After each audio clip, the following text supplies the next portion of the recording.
5-minute warm-up for us that happens to be Halloween themed.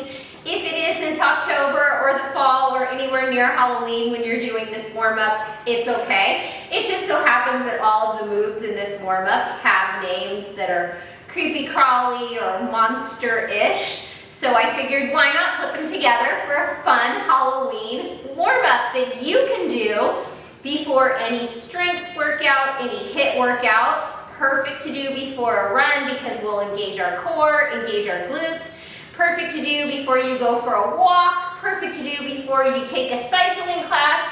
And perfect to do for a movement break if you've been sitting at a desk all day and you just need to move your body. The only thing you're going to need is a mat. And you actually don't need a mat if you don't have one, but we will be down on our back and on our hands and knees for a little bit. So if you prefer to have a mat, go ahead and roll that out. And speaking of the mat, meet me at the back of it. Our first move is going to be an inchworm. So reach your fingertips up towards the ceiling. Exhale, hinge at your hips. Bring your hands down to the mat. Walk yourself out into a high plank, stacking your shoulders over your wrists. And on an inhale with bent knees or straight, walk your fingertips back towards your toes. Slowly roll up and reach overhead. We'll probably get one more of those in, hinging at the hips. So what that means is the butt goes back, the chest lengthens forward. Come into that plank. And then from here, we're going to come all the way down to our hands and knees for some cat-cows. Inhale, cow. Exhale, cat. Channel that scaredy cat.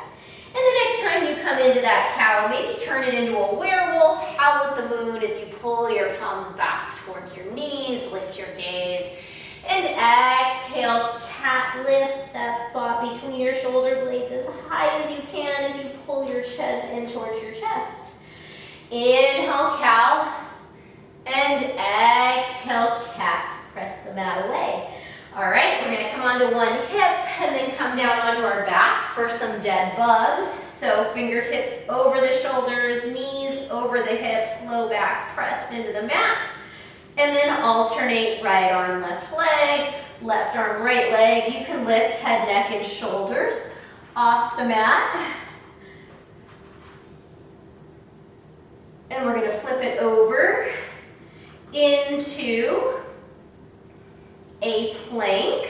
So bring the knees in and then come into a plank for some spider lunges. Step right foot to the outside of the right hand, left foot to the outside of the left hand. And if the foot doesn't get all the way up to the hand, that's fine.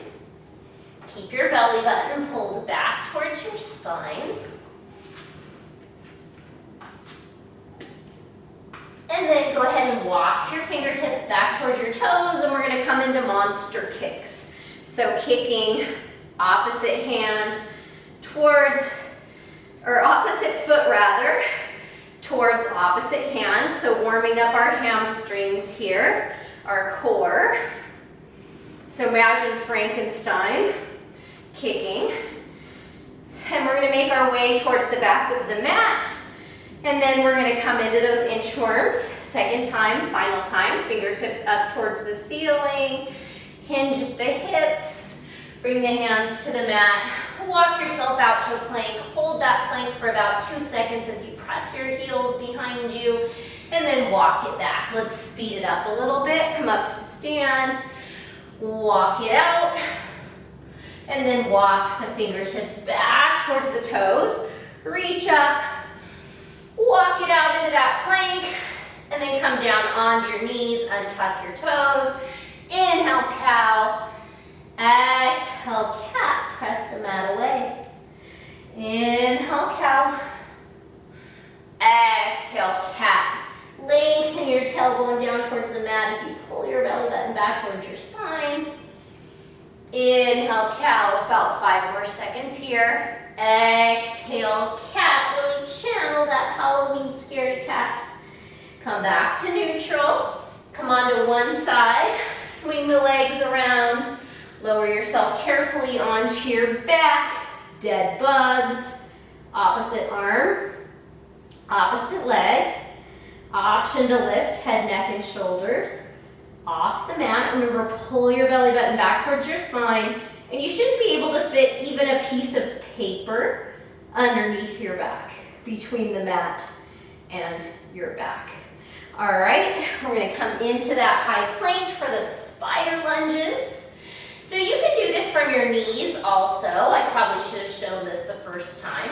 Stepping the foot outside of the hand, or from a high plank. Remember, really pressing that mat or the ground away from you. Gazing forward. So this is a really good preparation for our hips. Let's do one more, each side. And then holding that plank, you're gonna bend your straight knees, walk yourself back up. And then our final round of monster kicks here. Exhaling as you kick and inhaling as you lower. So our warm-ups always should be dynamic, meaning that when our body isn't warm yet, we're not holding, ooh, lost my balance, any stretches, all right?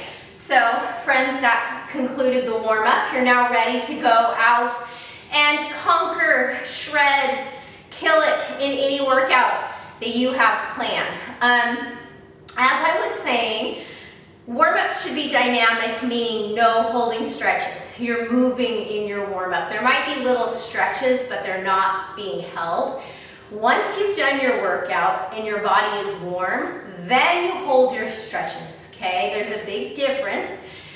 Good warm-up leads to a safe workout, right? Because our joints are lubricated, our muscles are warm.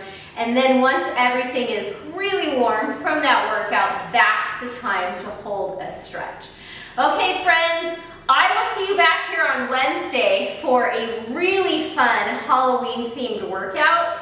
And again, like I didn't make up the names of any of the moves. You'd be shocked to see how many workout exercises fall into that Halloween category. Okay guys, I will see you back here on Wednesday for that workout. Until then, be good to yourself, be good, and look for the good in the world. And go shred that workout.